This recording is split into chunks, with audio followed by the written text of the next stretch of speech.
Gabriel Jesus has been calling Arsenal, and it looks like Arteta and Edu have finally picked up that phone call. Okay, listen, I'm not sure who's picked up that phone call. I mean, it could be Eddie Nketiah, he's always on the phone, but I really do not care. Whoever's picked up that phone call from Gabriel Jesus and his agents, please do not put that phone down until Gabriel Jesus is an Arsenal player and is wearing this kit. Please do not put that phone down. I mean, the deal is right there, guys. The deal is right there for us. Arteta has managed Gabriel Jesus before. It's perfect. You can come back and work with Arteta once again, your former manager. You can come and join the many Brazilians we have at Arsenal. Like at this point, I think Arsenal Football Club has more Brazilians than the country itself in South America. I mean, we have so many Brazilians. It's just Brazil FC. Let's call us Brazil FC. Gabriel Jesus, you can come to Arsenal and play with Gabriel Martinelli, with Gabriel, with Marquinhos, and the many other Brazilians that will be following very soon.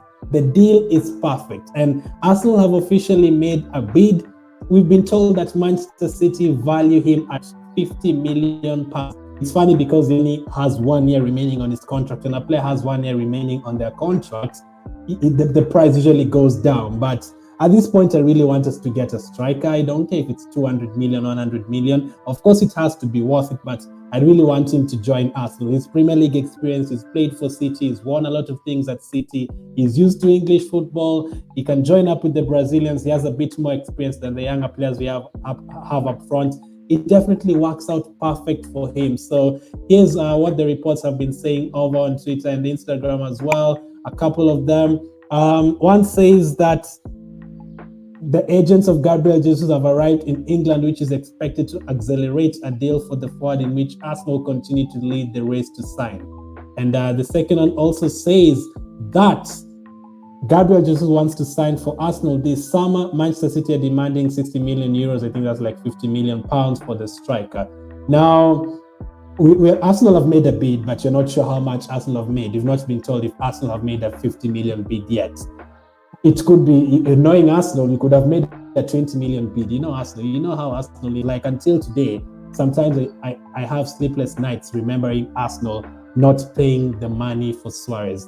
The first part, Gabriel Jesus wanting to sign for Arsenal, that is one thing I'm always keen on as well. I'm not a big fan of players joining a team because of the money or because they want to live in London, like the way we dealt with the Willian deal. He only joined us because he wanted to stay in London. I do not want deals like that. I want someone to genuinely want to join the team and help improve the team. Knowing that Arsenal are not in the Champions League and Man City are, and I don't know if Arsenal are going to pay more money than he's getting paid at Man City. That's a story for later. But if he actually joins us and moves from the Champions League to the Europa League, it looks like he definitely wants to play. And again, it is so perfect because at City, has he ever even played 10 games in a row? I never seen Jesus playing 10 games in a row. If he has, maybe once somewhere, because he's been battling with Aguero. City always plays out a striker with De Bruyne up front, with Foden up front, with Sterling up front. At Arsenal, I'm telling you, you're guaranteed to start at least 32 out of the 38 Premier League games. You'll start 10 games in a row, 20 games in a row, however you want it. Because right now we don't have any strikers. Like I said, is gone. Aubameyang is gone. Nketiah is the only one here. We have a lot of competitions to compete for next season. It's right there for you, Gabriel Jesus. If you join Arsenal, you get to play. And I've always been interested to see how players like this can do. What should be Gabriel Jesus' return in terms of goals? It's always hard to say Gabriel Jesus's. What would be Gabriel Jesus's return in terms of goals if he plays 35 out of the 38 Premier League games and starts like 32 of them, not plays 30 games and then 28 of them he comes from the bench, like at City now. Like what happens when he starts games? How many goals can he actually score? Maybe we don't know. Maybe if we get to see him playing 38 games in a season and he gets 5 goals 2 seasons in a row, then we'll be like, maybe he wasn't really that good enough. But if he joins us and in the first season plays all 38 games, stays fit and he scores close to 20 goals, then you're like, oh wow, he only needed a chance at City. City just needed to give him a chance and it would have been the answer for them. But City having signed Haaland, I don't think he'll play there. Mahrez, Foden, City have a lot of players. De Bruyne, Bernardo Silva, City are packed with players. They really don't need other players like Gabriel Jesus. So this would be a fantastic deal for us to get done. If he gets this one done and also gets Tielemans done, then we're at least excited for the preseason games in July. I'm not a fan of say you're signing 5 players and one of them joins in July and the other 4 join you in August, and 3 of them join you after you've already played 3 games in the Premier League. And what happens with Arsenal after every first 3 Premier League games of the season? We usually lose at least 2 of them because we are not ready for the season. That happened last campaign. You start the season, you lose to Brentford, you lose to City, you lose to Chelsea. Before you know it, you're 8 points behind Tottenham. Last season, it was 9 points behind Tottenham. You're 7 points behind Chelsea. You're 6 points behind United. You're already 12 points behind City and Liverpool. The season is over and you're not yet even in September. This season is a bit different, or next season is a bit different.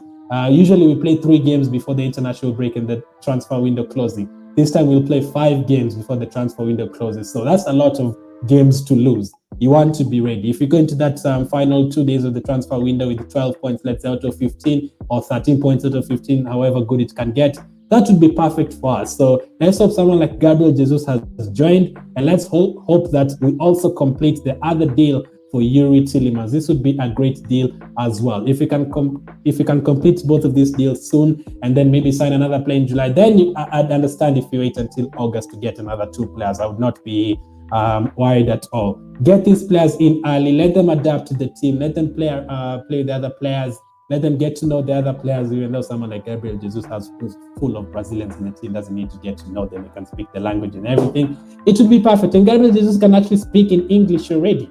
He can actually speak in English like Martinelli, and they can help someone like a Marquinhos adapt as well. So that's the latest, and I want him to be ready for the fixtures that have been announced today.